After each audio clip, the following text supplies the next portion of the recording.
Kwansa bio bio, Edi Kwansa bio bio, Edi Kwansa bio bio, Izukama na nejio biao biao, Edi Kwansa bio bio, Edi Kwansa bio bio. Edi Kwansa bio bio, Izukama na nejio biao biao.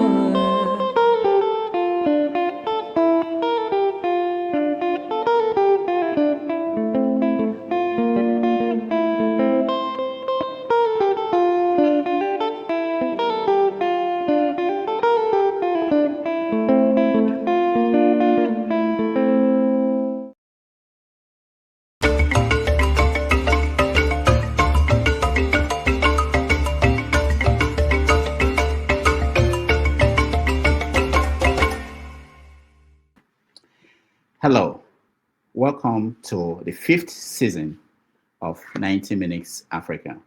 My name is Rudolf Okonkwo.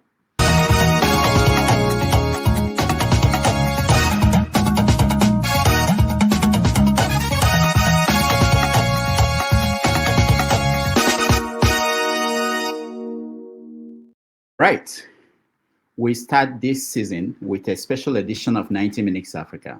For the first time in the history of the show, we have a traditional ruler joining us as a guest, of course. And if we are going to have a royal father as a guest, it is proper that it has to be my hometown's traditional ruler, His Majesty Engineer Nick Muodum Obi, Igwe Omenyili Nnobi. Born in Nnobi on November 22nd, 1938, he started school at Christ the King School, Aba, before continuing at St. Mary's Secondary School, Nnobi.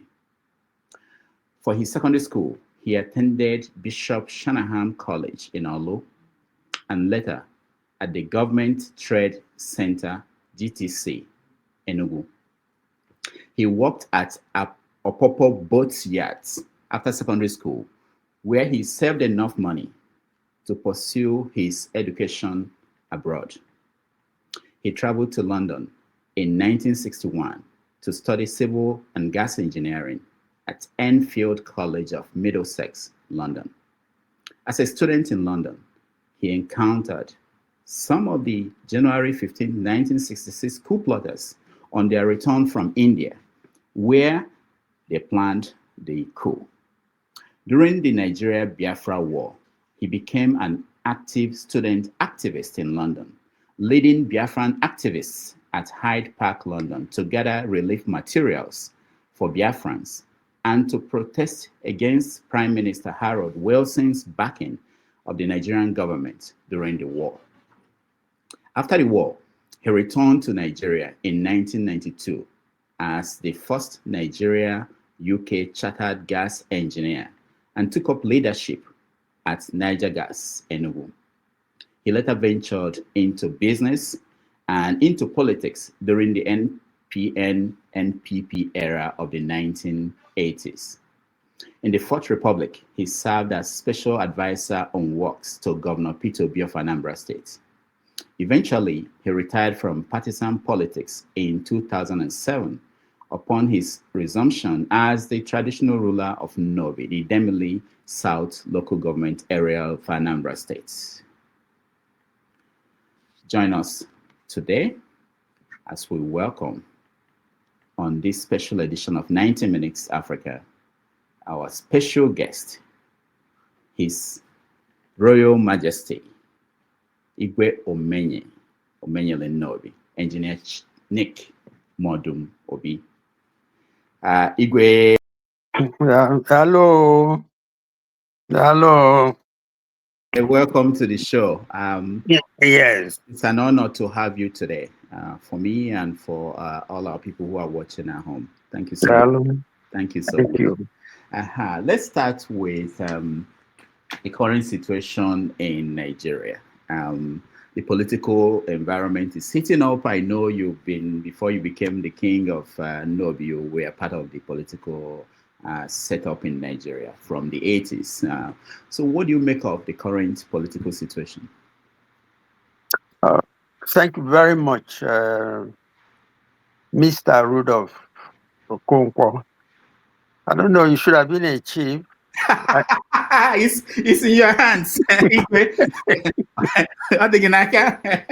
recognized you some time ago I know, for I know. all you are doing for Nigeria, for Africa, for Nnobi in particular.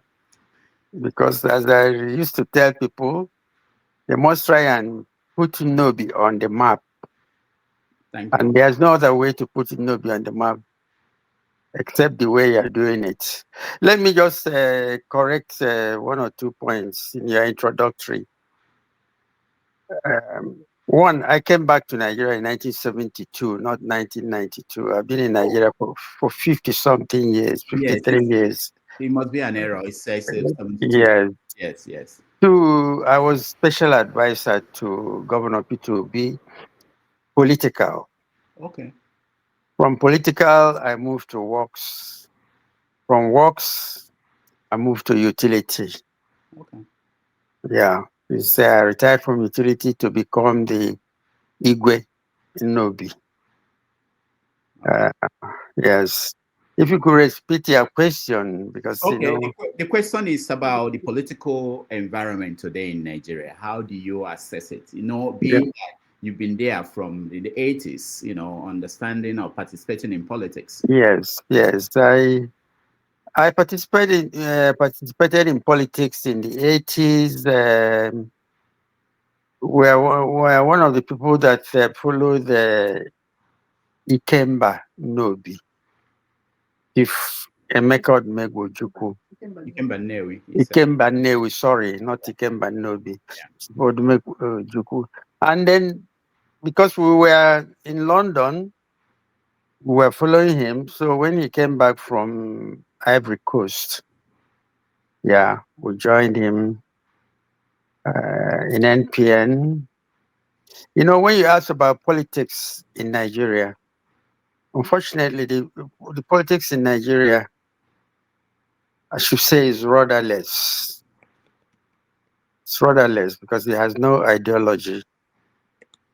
I mean, you are in US, you have the Republicans and the Democrats. Possibly they have their own ideologies. In UK here, you have Conservative and you have Labour. Mind you, anybody who knows what is going on knows that it is not just the politicians that guide the policies. It is the public servants or the civil servants who are behind. They say what will happen in a country and they plan it and then allow it for. And anybody who comes there, you just have to follow. I listened to Obama the other day. He said that some of the things, sometimes they just bring a paper and say he must sign. That probably he doesn't even know what is in the paper, but he has to sign. So and that is over there where things are arranged. If you have a policy, then you must keep it for 4 years, 10 years, 20 years. We have no plan in Nigeria, that will take us. Any government that comes in will change what the last government planned. So, and that doesn't make for continuity, unfortunately. Now, being that you have seen this political process change over time from the 70s to the 80s and 90s, and now, what do you think is responsible for that lack of ideology in our politics? Well, the difficult question, but what I think is that, we got our independence, if I should say, on a platter of gold. Although I'm one of the people who still think that we haven't got independence, we just have paper independence, because behind the scene, we're still being controlled by either our colonial masters or the people who supported them or their allies. I remember during the election between Buhari and Goodluck Jonathan, the Secretary of State of United States had to come to Nigeria, a few days to the election, so on and so forth. And you still know that our people, whoever is going to run for election, will come to Chatham House in London, and then they will interview him, and we don't know what they tell them behind the scene. So I'm one of the people who I'm not so happy that our independence is just on paper. Mm. Mm. Okay, so let's look at what's going on now. So we have this structure. I don't know when it was put in place. This rotational presidency that is not on paper, it's not constitutional, but somehow politicians, they abide by that. But now we have a situation where these opposition parties, you've been in opposition before, opposition parties are blaming the party in power, which is the APC, that they are trying to stop them from functioning as opposition party. Do you think is fair criticism of APC? Well, I don't know. As a traditional ruler, we are bipartisan. That question is actually for the politicians to answer. Okay, okay. Yeah. I was thinking that with your insight in the past in No, politics. no, yeah. If I may just say, well, what are we practicing in Nigeria? Is it liberal democracy? Is it? I think what we're practicing. I don't know the type of policy we're pursuing. Is winner take all Mm. type of politics, and if you practice winner take all, of course, once you get in there, you may not allow any other person to come in. All right. Let's go to traditional rulers and the role they play. Recently, we had this conflict between the Oni of Ife and the Alafin of Oyo. And when I was in Nigeria in June, I went to Kano. I went to during Salah, and I saw what happened there, where the emir, there are two emirs competing. They have Sanusi. I went to the Sanusi one event, which is the main one. So this idea that the elected officials are now in charge of the traditional, what happens to the traditional thrones that we have in Nigeria. What is your feeling about that? It wasn't like this before the Europeans came. Well, before the Europeans came, probably we didn't have traditional rulers per se. You mentioned only of Ife and then the Laughing of Oyo. Well, their own is even, you see, it's interstate. You have Oshun, you have Oyo. Um, they're lucky that they can even be recognized. In the Southeast, it's not that easy. If you are a traditional ruler, you're a traditional ruler within your domain. Although we tried in Idemili, North and South, to come together to confer chieftaincy on somebody. It's not easy for a traditional ruler, an emir or Oba, to confer chieftaincy title to somebody outside his domain. For instance, in Anambra State, for you to confer chieftaincy title to somebody who is not from your community, you have to write to the traditional ruler of that community that you are conferring chieftaincy title to Mr. A or Chief A from his community. for his information and courtesy demands that it's part of our code of conduct.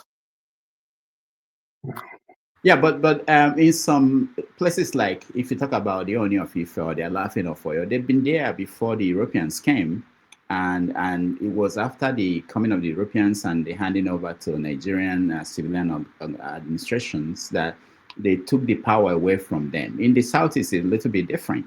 What I wanted to know that, what do you prefer? Do you prefer? I know that there was an interview you granted the Sun newspaper in I think 2019, where you were talking about, you expressed your frustration with lack of constitutional role for traditional rulers in Nigeria. What kind of change do you want to see? Well, let's go back to, you said the New of Ife and then the Alafin of Oyo. Don't forget that maybe in the last century they were fighting wars between themselves. So whether that war has ended, it maybe has ended practically, but probably it's still simmering. So yes, role for the traditional rulers is very, very important. You cannot have somebody, some of the traditional rulers, if you take, you mentioned the Emir of Kano. Yeah, somebody who rose to become the governor of Central Bank. He was the managing director of First Bank and all that. Or if you come down to the east, Obi of Onitsha, the director of Shell International, and then so among the traditional rulers, you have a lot of people who are qualified, who can hold their own. For instance, without blowing my own trumpet, I'm the first Nigerian chartered gas engineer from UK. And what it means is that I have intellectual property to protect, or even to share, or even to contribute on something tangible. So it's very important that the traditional rulers should have a role to play, because we are very close to the people. We are close to the community. Yeah, if let me give an example at Nnobi. Every day or every evening, somebody will come. Oh, I have my my mother is in hospital, and this and that. And then they will show you open wound of surgery, and then somebody has to go to school, either university or somewhere, and then you are close to them. And then the issue of security. The traditional rulers are very close to the people. And when it comes to security, I remember the last regime in Obiano, they say if there's any kidnapping or armed robbery, they will hold the traditional ruler responsible. If you remember what they said, that taxation without responsibility is a problem. And that's exactly what that was. Thank you. Yeah, in that interview, you said that when government systems fail, that ordinary people, first contact is the traditional ruler. They depend on the traditional, like you mentioned now. Yes. But what tools do you want to be given? What kind of system do you want to see? For instance, in the UK, and I think we copy the UK example where you have the royal family, King Charles. They don't have direct role in terms of governing the country. It's ceremonial. But what do you want to see change in a structure like Nigeria, where you're playing the role of the traditional ruler, but you don't have security, you don't have power of the purse. We don't have the fund. Yeah. What do you want to see changed? Well, for instance, what happens in Nigeria, if you call the police or the DPO. The DPO will say, oh, where's the vigilante? Because the vigilante, the DPO may come from Meduguri or from anywhere. He doesn't know the people. He doesn't know the system. So what we will, if you empower the traditional rulers, the traditional rulers will know his people, knows the community. It will be easier. You know, you mentioned we're not talking about state police. Yeah, I mean Nigeria is a funny place where you have federal police. Then from federal police, nothing else. Anywhere in the country, if I take, for instance, in UK or even US, in UK you have the metro. Almost every local government or county has a police, has its own police. You know, so I'm not surprised that things is unimaginable that things don't work. Where anything you want to do, you have to get to Abuja. If you want to put a petrol station in Nnobi, you will write to the Department of Petroleum Resources in Abuja that you want to put a petrol station in Nnobi, and so on and so forth. I like that you brought up vigilante, and I know that there's one in Nnobi, and the state governments, they also have vigilante, and the president Tinubu just talked about making sure that he's going to make sure that there is state police before he leaves. So that structure, how is it working at this point? How is the local vigilante in Nnobi? How are they working with the federal police and with the state vigilante, which is I forgot the name they call them. Udogadi. Yeah. Yeah. How is that relationship going? Because it will help us understand what will happen when there is state police. Well, at the moment you have, as you said, Udogachi, and you have the federal police, that is the commissioner of police. And then you have the DPOs who are on ground. What happens at the moment is that if the vigilante, the ideal thing is that if the vigilante arrests somebody, they should report to the Nigerian police through the DPO, and the DPO will now report to his CP, depending on the type of matter. So we think if because they're also talking about community policing apart from state police. State police. That is the government, the state in Nigeria, the states in Nigeria having their own police. They also want community policing. So you have community policing, you have vigilante, then you have at the state level, introduced by Governor Soludo, the Dogachi, and and all these people should work in tandem. They should work closely with the federal police. The main problem is that just like at the community level, the traditional ruler used to be the chief security officer,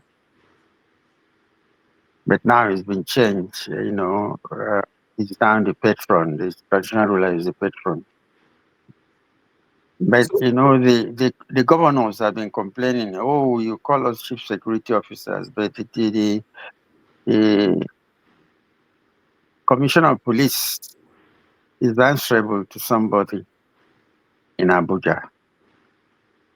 So where there is if the relationship between the commissioner of police and the governor is not excellent, then he may or may not take any order from the governor.